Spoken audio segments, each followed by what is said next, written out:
আৰু শিশুৰ কাৰণে RBSK স্কিম আছে, আৰোগ্য নিধি আছে, স্নেহ স্পৰ্শ আছে, স্নেহ স্পৰ্শ প্লাছ আছে। অন্ততঃ বাচ্চা ল'ৰাই আজিকালি ক'তো খৰচ কৰিব নালাগে, BMTও ইয়াত ফ্ৰী হ'ব। খালি থেলাছেমিয়া পেচেণ্ট প্ৰায় 2000 মান আছে আৰু ব্লাড কেঞ্চাৰৰ পেচেণ্টটো বহুত আহে। আমাৰ ইয়াত চিট বৰ্তমান 2খন বা বি বৰুৱাটো 4খন।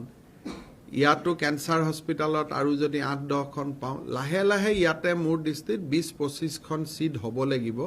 তেতিয়াহে আমি একেবাৰে বাহিৰত পঠোৱাটো বন্ধ কৰিব পাৰিম।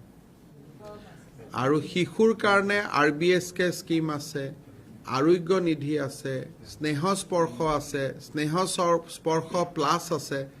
অন্ততঃ বাচ্চা ল'ৰাই আজিকালি ক'তো খৰচ কৰিব নালাগে, BMTও ইয়াত ফ্ৰী হ'ব। খালি থেলাছেমিয়া পেচেণ্ট প্ৰায় 2000 মান আছে আৰু ব্লাড কেঞ্চাৰৰ পেচেণ্টটো বহুত আহে। আমাৰ ইয়াত চিট বৰ্তমান 2খন বা বি বৰুৱাটো 4খন।